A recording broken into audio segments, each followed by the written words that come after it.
예수님 말씀하시기를 내 제자인 줄 알리라 하셨습니다. 절대 제자의 삶이라는 제목으로 하나님 말씀을 약속으로 받도록 하겠습니다. 많은 분들이 하나님 그러면 가장 많이 말하는 부분이 있습니다. 아마 저와 여러분들도 마찬가지일 것입니다. 하나님 그러면 가장 먼저 생각나는 것이 있을 겁니다. 바로 사랑입니다. 하나님은 사랑이십니다. 그래서 하나님은 그 사랑을 독생자 예수 그리스도를 세상에 보내심으로 우리에게 나타내 보여주셨습니다. 이는 그리스도 안에서 우리를 살리시기 위함이라고 하셨습니다.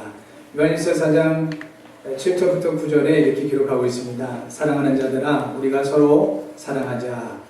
사랑은 하나님께 속한 것이니 사랑하는 자마다 하나님으로부터 나서 하나님을 알고 사랑하지 아니하는 자는 하나님을 알지 못하나니 이는 하나님은 사랑이십니다. 하나님의 사랑이 우리에게 이렇게 나타난 바 되었으니 하나님이 자기의 독생자를 세상에 보내심은 그로 말미암아 우리를 살리려 하심이라 이렇게 말씀을 하고 있습니다. 하나님은 사랑이시고요. 그 사랑을 예수 그리스도를 통해서 나타내 보여주신 겁니다. 이유는 우리로 하여금 그리스도로 말미암아 살도록 하시기 위해서다 하는 것입니다. 그러면 왜 살도록 하시기 위해서 굳이 예수님을 그리스도로 이 땅에 보내셨을까요? 그리스도가 이 땅에 오시기 이전에 사망 권세가 죽음의 권세가 세상을 사로잡고 있었기 때문에 그렇습니다. 바로 하나님이 하나님의 형상으로 지으시고 하나님과 함께하면서 만물을 다스리는 만물의 영장으로 지으신 아담과 하와가 마귀에게 속아서 죄를 범하고 하나님을 떠나게 된 것입니다. 이후부터 사망에 잡히게 되었습니다. 아담의 후손인 모든 사람들은 역시 이 사망의 세력에 잡혀서 태어나고 사망의 세력 가운데 살아가고 사망의 세력 가운데 영원히 멸망할 수밖에 없었던 것입니다. 그래서 로마서 5장 12절에 전도자 바울을 통해서 이렇게 말씀을 주셨습니다. 한 사람으로 말미암아 죄가 세상에 들어오고 죄로 말미암아 사망이 들어왔나니 이와 같이 모든 사람이 죄를 지었으므로 사망이 모든 사람에게 이르렀느니라 그랬습니다. 그래서 로마서 3장 23절에는 모든 사람이 죄를 범하였음에 하나님의 영광에 이르지 못한다고 하신 겁니다. 단 한 사람도 예외 없이 죄를 범했다. 곧 죄인이다라고 하신 겁니다. 많은 분들이 이 말씀에 반발을 합니다. 아니 나는 죄도 안 짓고 착하게 열심히 살아왔는데 왜 나보고 죄인이라고 합니까? 라고 그렇게 반박하고 반론하기도 합니다. 아무리 착하게 산 것 같아도 그 행위가 완전할 수는 없습니다. 그리고 그분이 기억하지 못하는 많은 죄들이 있습니다. 더군다나 성경을 통해서 하나님 말씀하신 죄는 이 영적인 부분을 말하고 있습니다. 아담과 하와로 말미암아 우리에게 전해 내려오죠. 오는 이와 같은 영적인 상태, 영적인 뿌리 이것을 말하고 있습니다. 원죄라고 합니다. 여러분 각 가정마다 가문마다 이 몸에 DNA가 달라요. 그래서 체질 따라서 이게 가문의 내력으로 내려오기도 하죠. 각자 좀 다 다릅니다. 그래서 뭔가 이렇게 몸이 안 좋아서 병원에 가면 반드시 물어보는 게 그 가문의 내력 이런 부분들을 점검을 하고 물어보기도 하는 것입니다. 우리 인간은 영적인 존재입니다. 그래서 우리에게는 영적인 내력이 영적인 유전이 있는데 아담의 후손들에게는 이와 같이 창세기 3장에서 시작된 원죄가 전달되어져 온다. 이 죄의 결과로 사망이 들어왔다고 성경은 말씀을 하고 있습니다. 우리가 인정하던 인정하지 않든 이럴 수밖에 없어요. 그래서 성경은 지상낙원을 약속하지 않습니다. 어떤 종교단체에서는 지상낙원을 약속을 하는데 성경은 분명하게 말씀하십니다. 이 모든 지구는 불태워 사라질 것이다. 심판을 받을 것이다. 그랬습니다. 왜 그러냐면 이 아담 이후에 모든 세상을 죄가 장악하고 있고 그 결과로 사망 권세가 들어왔기 때문에 그랬습니다. 눈에 보이지 않는 이 악한 영 사탄에 의해서 이루어진 일이기 때문에 사람의 힘으로는 해결할 수가 없습니다. 눈에 보이지 않는 악한 영, 이 마귀에 의해서 이루어진 일이기 때문에 세상에 있는 그 어떤 것으로도 이 문제를 해결할 수가 없습니다. 그래서 하나님께서 약속해 주셨습니다. 당신 자신께서 직접 이 땅에 오셔서 마귀를 지으신 그분이 마귀를 멸하시고 거기에 잡혀있는 모든 영혼들을 구원하시겠다고 약속해 주셨습니다. 바로 메시아를 약속하신 겁니다. 그 메시아를 다른 말로는 그리스도라고 얘기를 합니다. 기름 부음 받은 자. 그 하나님이 사람이 되어 오셔서 우리를 구원하시기 위해서 오신 분을 메시아요, 그리스도라고 얘기합니다. 이것을 한자로는 구주라고 표현하죠. 그런데 영이신 하나님이 사람이 되어 오셔야 되기 때문에 이름이 필요했던 겁니다. 그래서 그 이름을 예수라 하라 하신 겁니다. 아들을 낳으리니 이름을 예수라 하라. 이는 그가 자기 백성을 저희 죄에서 구원할 자이심이라고 마태복음 1장 21절에 말씀하셨는데요. 이 예수님께서 그리스도로 오심은 그냥 한 위인이, 한 성인이 우리보다 훨씬 훌륭한 분이 오신 것이 아니고 하나님이 사람이 되어 오신 것입니다. 그래서 마태복음 1장 23절에는 그분을 임마누엘이라고 표현합니다. 이사야 7장 14절에 처녀가 잉태하여 아들을 낳을 것이니 그 이름을 임마누엘이라 이렇게 예언되어 있습니다. 이 예언대로 오신 그분을 가리켜서 예수 그리스도라고 하는데요. 이 임마누엘을 번역을 하면 하나님이 우리와 함께 하시다라는 의미가 되겠습니다.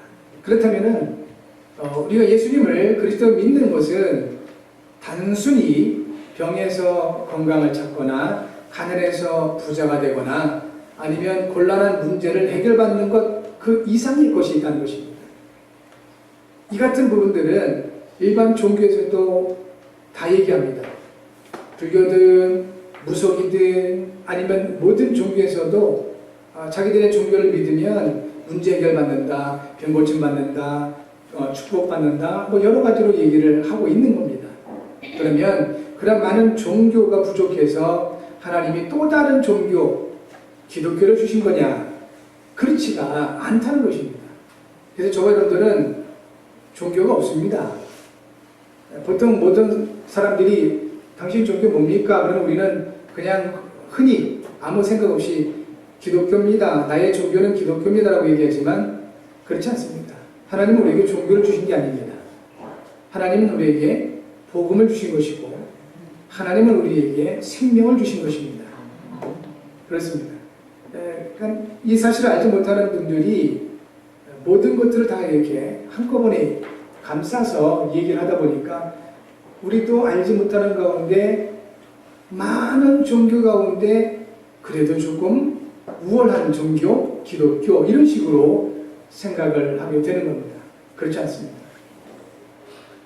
우리는 종교를 받은 사람들이 아니고 우리는 하나님의 생명을 받은 사람들, 우리는 하나님의 복음을 받은 사람들인 것입니다. 그래서 로마서 8장 1절과 2절에 분명하게 말씀하셨습니다. 그리스도 예수 안에 있는 자에게는 결코 정죄함이 없나니 이는 그리스도 예수 안에 있는 생명의 성령의 법이 죄와 사망의 법에서 너를 해방하였다 했습니다. 완전하게 해방하였습니다. 성령님은 생명 되십니다. 왜 생명의 성령의 법이라고 하셨을까요? 사망, 죽음이 세상을 사로잡고 있고 그 사망과 죽음을 이길 수 있는 것은 단 한 가지, 생명밖에 없기 때문에 그렇습니다. 그래서 예수님도 말씀하셨죠. 내가 곧 길이요 진리요 생명이다 라고 하신 겁니다. 예수님께서 그리스도가 되셔서 십자가에서 피 흘리심으로 우리를 대속하셨습니다. 대속이란 말은 우리의 모든 죄를 대신 해결하셨다라는 말이 되겠습니다. 여기에 굉장히 큰 의미가 있습니다. 하나님께서 창조하시고 이 생명을 유지하는 그 법칙 중에 하나가 뭐냐면 이 육체의 생명은 피에 두셨습니다. 레위기서 17장 11절인데요. 육체의 생명은 피에 있습니다. 그래서 구약성경에 보면 굳이 이렇게 짐승들의 피를 제단에 뿌리게끔 하신 겁니다. 하나의 모형이에요. 그래서 하나님의 어린 양으로 예수 그리스도가 이 땅에 오셔서 십자가에 피 흘려 주신 겁니다. 그 피 흘리심으로 우리의 죄가 해결된 것입니다. 왜냐하면 그분의 생명 때문에 그렇습니다. 그리고 요한복음 19장 30절 그래서 예수께서 마지막으로 선언하신 길을 다 이뤘다라고 선언하신 겁니다. 십자가에서 피 흘리심으로 모든 죄 다 해결하고 구원받을 길, 하나님이 사람과 함께 할 수 있는 길 다 이루었다라고 선언을 하신 겁니다. 에베소서 1장 7절에 우리는 그리스도 안에서 그의 은혜의 풍성함을 따라 그의 피로 말미암아 속량 곧 죄의 사함을 받았느니라라고 선언을 하고 있는 것입니다. 예비하는 저와 여러분들은 예수님을 그리스도로 믿고 영접한 저와 여러분들은 구원받은 하나님의 자녀가 되었습니다. 우리는 그리스도의 십자가의 피의 은혜로 말미암아 속량 곧 죄사함을 받게 되었습니다. 죄로 말미암아 뭐가 들어왔다 그랬죠? 사망이 들어왔다 그랬습니다. 그러면 사망을 이기려고 애쓸 것이 아니고 그 사망이 들어올 수밖에 없는 근원을 없애버리면 되겠죠. 죄. 그러니까 이 예수님은 십자가에 피 흘리심으로 죄 문제를 해결하신 거예요. 아무리 목욕을 하고 새 옷을 갈아입고 그래도 내 주변에 오물로 가득하다면 팔이며 목이며 들끓을 수밖에 없고 병균이 들끓을 수밖에 없습니다.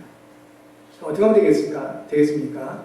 그 팔이 때려잡고 목이 죽이고 이런 것도 중요하겠지만 그보다 더 중요한 얘기겠죠. 그것들이 모여들 수밖에 없는 근원을 없애버리는 겁니다. 더럽고 지저분한 환경을 깨끗하게 해버리면 되죠. 그럼 되는 겁니다. 그렇습니다. 그래서 모든 종교들은 이 저주와 재앙을 이기려고 무던히 애를 쓰게끔 만듭니다. 그러나 하나님은 그것을 말씀하신 게 아니고 사망의 권세가 들어올 수밖에 없고 재앙의 권세가 들어올 수밖에 없는 근본 죄 문제를 해결하신 겁니다. 그래서 이제 예수님을 그리스도로 믿고 구원받은 저와 여러분들은 절대 제자의 삶을 살아갈 수 있게 된 것입니다. 왜 절대 제자라고 표현했냐면 절대라는 것은 세상에는 없습니다. 하나님만이 절대자이시고요. 하나님에게만 절대라는 단어를 쓸 수가 있습니다. 그러면 저나 여러분들은 사실은 하나님의 은혜가 없다면 불신자와 별반 다를 게 없습니다. 여론에 흔들리고 환경에 또 눌리기도 하고 배고프면 먹을 것 찾게 되는 것이고 위험하면 자기 보호하려고 나도 모르게 남은 어떻든 상관없이 이렇게 움직일 수밖에 없고요. 그런 것들이죠. 그게 바로 우리 인간입니다. 그러나 우리는 그와 같이 불신자와 별반 다름없이 나밖에 모르고 먹고 사는데 집착할 수밖에 없었던 우리들을 그래서 마귀에게 종노릇하면서 영원한 지옥의 형벌을 받을 수밖에 없었던 우리들을 우리 하나님께서 사랑하시고 은혜 베풀어 주셔서 우리를 제자로 택해 주신 겁니다. 예수님께서 우리를 택해 주신 겁니다. 내가 예수님을 택한 것이 아니고 예수님께서 우리를 택해 주셨습니다. 그래서 절대 제자라고 표현하는 겁니다. 요한복음 15장 16절에 너희가 나를 택한 것이 아니요 내가 너희를 택하여 세웠다라고 예수님 말씀해 주셨습니다. 성도 여러분, 여러분께서 예수님을 선택을 하고 지금 오늘 이 시간도 마찬가지입니다. 여러분이 선택해서 이 자리에 나와서 예배하는 것 같지만 하나님은 말씀하십니다. 그렇지 않다. 내가 너를 택했다. 내가 너와 함께한다. 내가 너를 인도하고 있다라고 말씀을 하고 있는 것입니다. 그래서 우리는 절대 제자. 어째서 그렇습니까? 내가 뭘 했다고 하나님께서 그런 은혜를 주셨습니까? 그것은 하나님의 원하심입니다. 하나님의 계획입니다. 창세전에 하나님의 뜻 가운데 우리를 예정하시고요. 그리고 원하셔서 우리를 부르셨다고 마가복음 3장 13절에 말씀을 하고 있습니다. 저나 여러분들은 비록 아무것도 아닌 것 같고 날마다 불신앙하고 날마다 세상에 이렇게 매여서 살아갈 수밖에 없는 것 같은데 그러한 우리들을 우리 예수님께서 원하셔서 부르신 사람들이 되었다 하는 것입니다. 그러므로 다시 한번 이제 절대 제자의 삶을 회복하면 되겠습니다. 특별히 이제 흩어졌던 가족들이 모여서 명절을 지내게 될 것입니다. 저나 여러분들은 절대 제자라는 이 정체성을 가지시고 많은 가족들을 대면하시면 되겠습니다. 그렇지 않으면 언제나 이렇게 불신자들이 살아가는 방식이 거의 비슷해요. 짐승 수준과 거의 비슷할 수밖에 없잖아요. 조금 더 가지고 있으면, 조금 더 힘이 있으면, 조금 더 뭔가 이렇게 유리하면 그렇지 못한 사람들을 무시하거나 상처 주거나 이럴 수밖에 없어요. 그러면 저는 여러분들은 어떻습니까? 우리도 마찬가지예요. 예수 믿는다고 별게 다를 것 같죠? 그렇지 않습니다. 우리도 뭔가 이렇게 이 복음 놓치면 하나님의 은혜 놓치고 보면 나보다 못한 사람들을 좀 무시하고 나보다 잘난 사람들 앞에는 또 비굴해 줄 수밖에 없고 이런단 말입니다. 그래서 언제나 우리는 놓치지 말아야 될 것이 그리스도 안에 있는 영적인 정체성 놓치지 마셔야 된다는 겁니다. 우리는 하나님 자녀입니다. 네, 하나님 자녀고 우리는 예수님의 제자입니다. 특별히 절대 제자로 택함을 받았다는 사실을 놓치지 마셔야 되겠습니다. 오늘 예수님께서 말씀해 주셨습니다. 요한복음 13장 34절에서 새 계명을 너희에게 주노니 서로 사랑하라 하셨습니다. 새 계명을 준다고 하셨습니다. 절대 제자의 삶을 살기 위해서 가장 먼저 해야 할 일입니다. 새 계명을 받아야 되겠습니다. 새 계명이라고 그러면 옛 계명이 있다는 소리겠죠? 그러니까 옛 계명과 새 계명을 우리는 먼저 알아야 되겠습니다. 요한일서 2장 7절부터 11절 보니까요. 사랑하는 자들아 내가 새 계명을 너희에게 쓰는 것이 아니라 너희가 처음부터 가진 옛 계명이니 이 옛 계명은 너희가 들은 바 말씀이거니와 다시 내가 너희에게 새 계명을 쓰노니 그에게와 너희에게도 참된 것이다. 이렇게 말씀합니다. 옛 계명과 새 계명을 말씀을 하고 있습니다. 그렇다면 옛 계명은 뭘까요? 너무 어렵게 우리가 보지 않아도 되는 것이 옛 계명은 모세를 통해서 주신 하나님의 말씀입니다. 이것이 잘 정리돼서 우리에게 전달된 것이 10가지로 정리된 것입니다.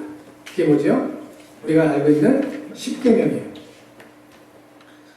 첫 번째부터 네 번째까지가 하나님에 대한 말씀입니다. 여러분 잘 아시죠? 하나님에 대한 말씀이 이렇게 그 옛계명에서 먼저 주신 겁니다. 그리고 5번째부터 10번째까지가 사람에 대한 계명입니다. 그래서 이것을 성경은 죄와 악을 명확하게 말씀을 하고 있습니다. 제자와 무리를 명확하게 구별하고 있습니다. 성령의 역사와 악령의 역사를 명확하게 말씀하시고 빛과 어둠을 명확하게 말씀을 하고 있습니다. 그러면 많은 사람들이 사람들에게 실수하고 조금 못하고 이런 것들을 죄라고 생각하는데 그것은 악입니다. 나쁜 짓이에요. 그래서 사람들에게 잘못하는 사람들 나쁜 사람 맞아요. 그렇게 표현하는 겁니다. 그런데 성경은 나쁜 행동 그보다 더 중요하게 보는 것이 있습니다. 왜 사람들이 나쁜 짓을 나쁜 행동을 할 수밖에 없을까?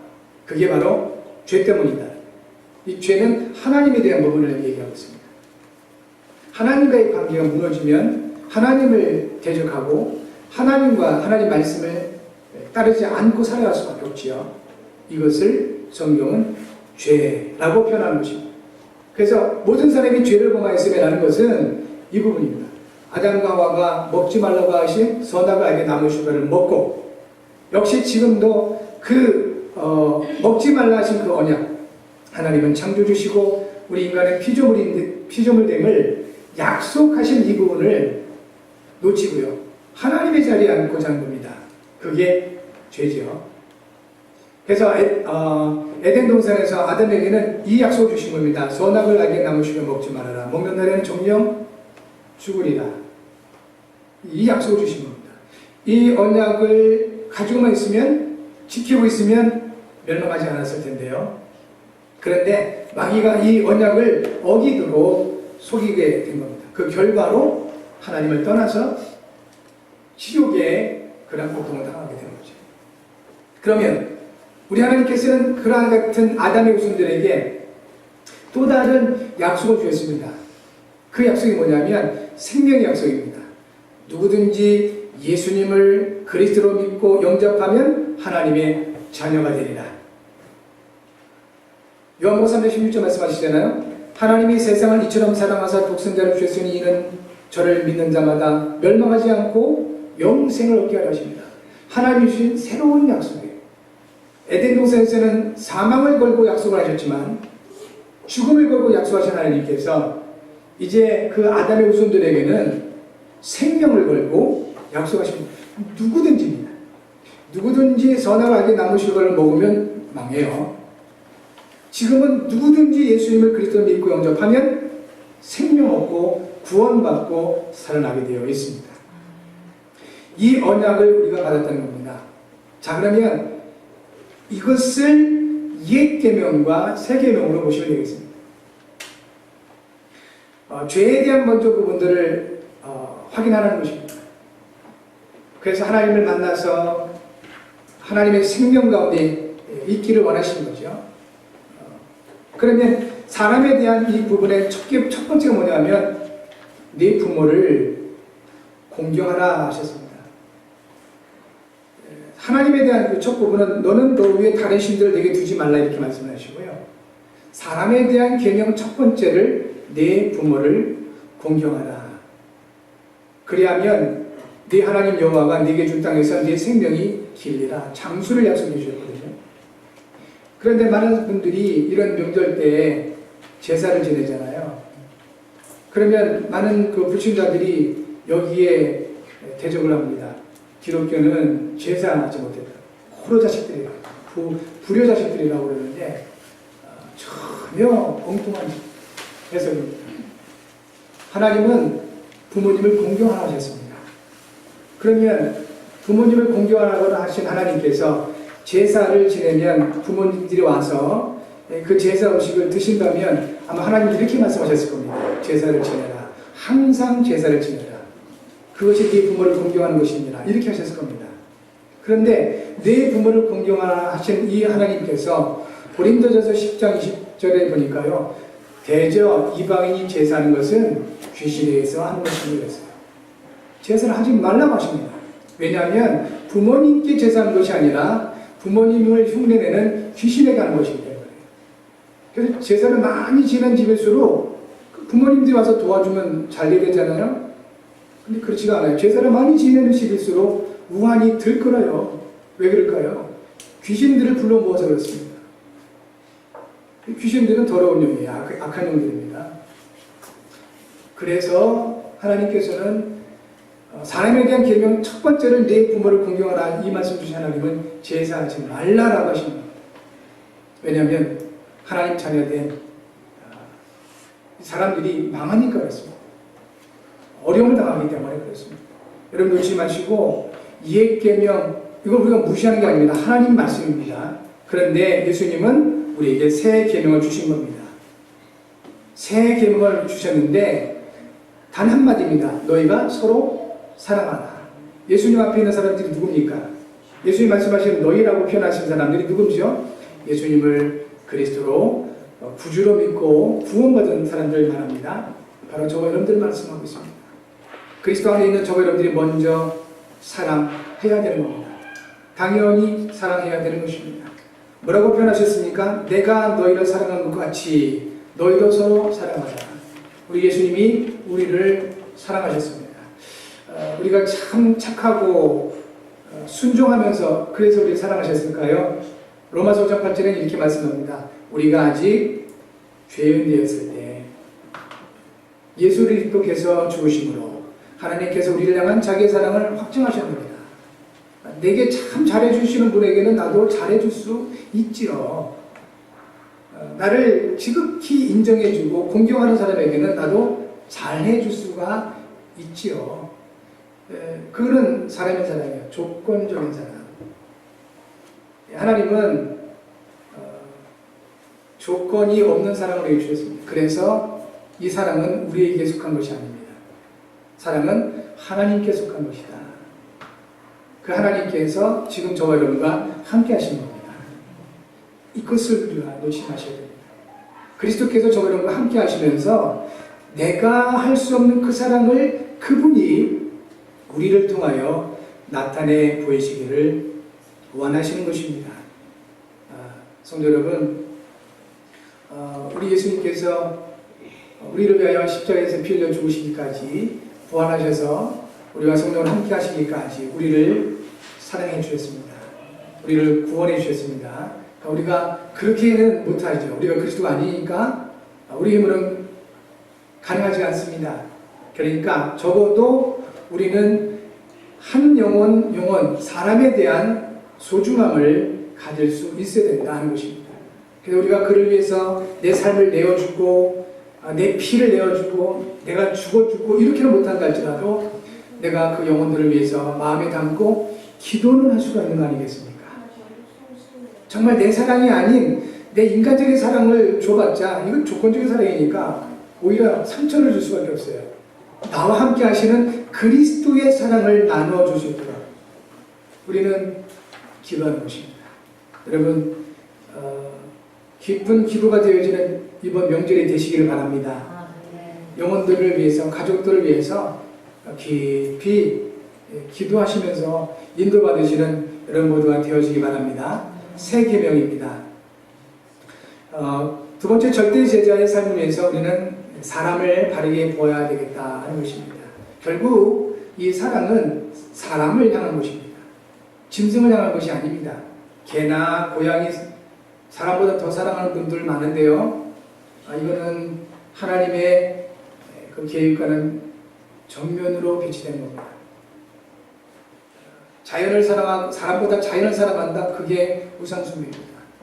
여러분 많은 분들이 그런 얘기를 합니다. 아니 개를 사랑하는데 그게 뭐 어때서요? 애완동물을 사랑하는데 그게 뭐 어때서요? 괜찮습니다.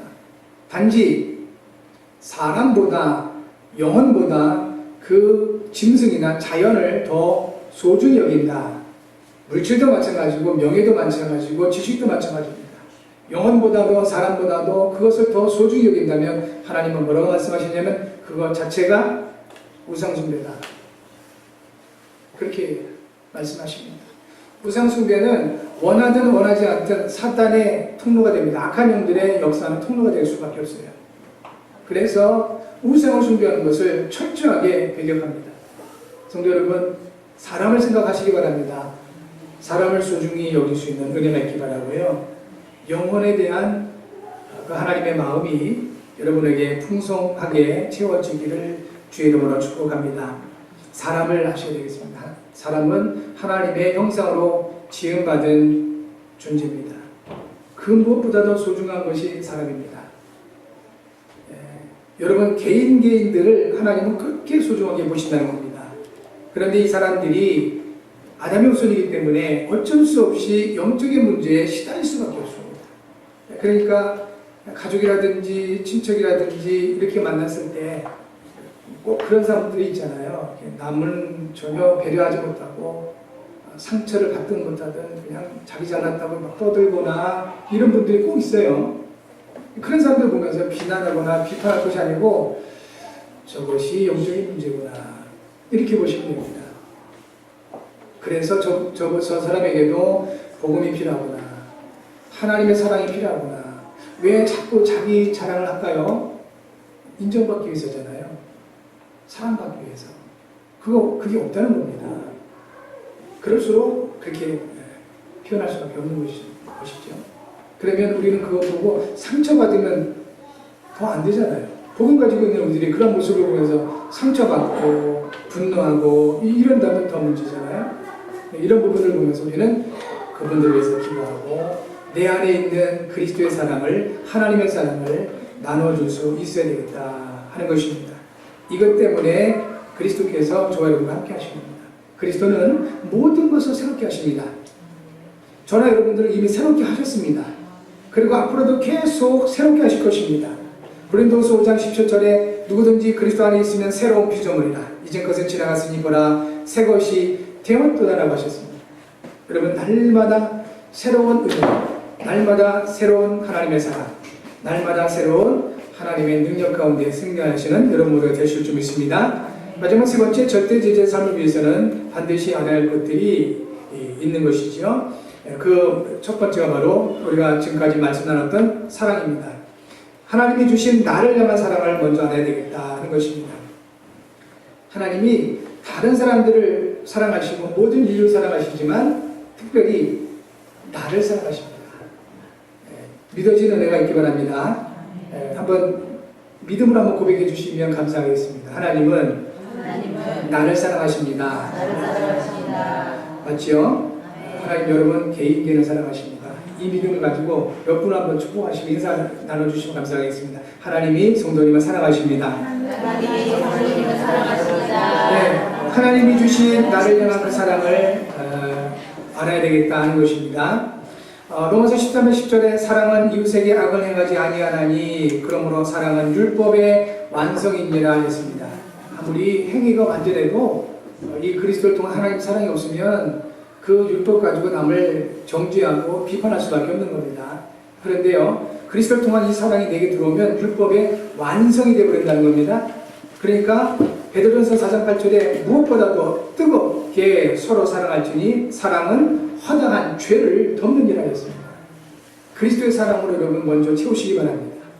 그리스도의 사랑으로 채우시면 사람들의 그 허물이 안 보여져요. 피카소가 한 말이 있습니다. 아름다움이란 존재하지 않는다. 나는 사랑하거나 미워할 뿐이다. 이 말을 했더라고요. 그래서 이 사람 그림이 이상하잖아요. 이렇게. 이 사람은 그래서 그랬구나. 우리가 볼 때는 삐딱하게 이렇게 막 그리는데 피카소 자체가 그런 겁니다. 아름다움이란 존재하지 않는다. 나는 사랑하거나 미워할 뿐이다. 그 사람이 철학했던 거예요. 그러면 우리가 그리스도의 사랑으로 이렇게 충만하면 좋고 안 좋고 그게 없는 거예요. 허다한 죄, 사랑은 허다한 죄를 덮게 되어 있습니다. 그래서 우리가 구원받은 것입니다. 이번 명절 기간 동안에 만이라도 여러분 이 그리스도를 통한 하나님의 사랑으로 충만하시기 바라고 그 사랑을 많은 사람들에게 나눌 수 있는 은혜가 있기 바랍니다. 두 번째 알아야 될 것이 하나님이 주신 나의 말씀을 알아야 되겠습니다. 하나님이 내게 주신 말씀이 있습니다. 요한복음 8장 32절에서 예수님이 이렇게 말씀하십니다. 자기를 믿은 유대인들에게 말씀하시기를 너희가 내 말에 거하면 참으로 내 제자가 될 것이다. 예수님의 말씀에 거하면 예수님의 제자가 된다고 하십니다. 우리가 제자의 그러한 기준은 단 한 가지입니다. 언약 따라 살고 있느냐 아니면 내 생각대로 살고 있느냐 이겁니다.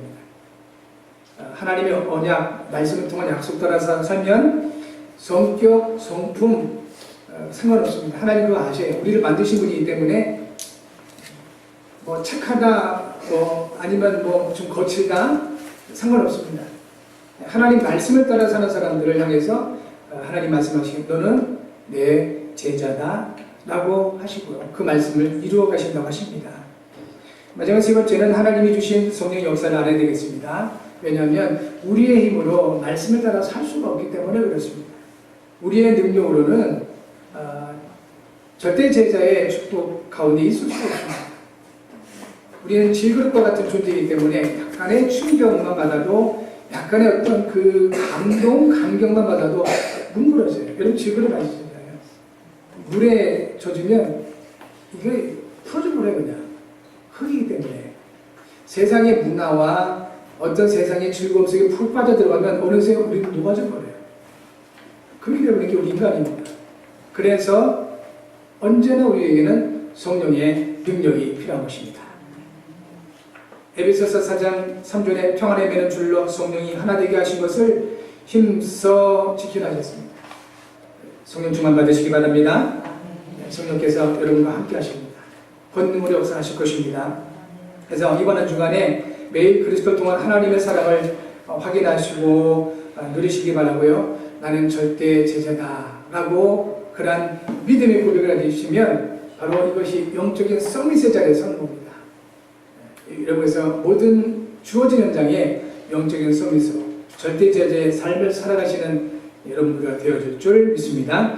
실천과 적용사항 기도 제목 가지고 함께 이제 한번 기도하겠습니다. 같이 한번 기도 제목 읽습니다. 하나님 아버지, 그리스도를 통한 하나님의 사랑을 깊이 누리는 절대 제자의 삶을 살게 해주셔서 이를 위해 성령으로 충만하게 하셔서 그리스도이신 예수님의 이름으로 기도합니다.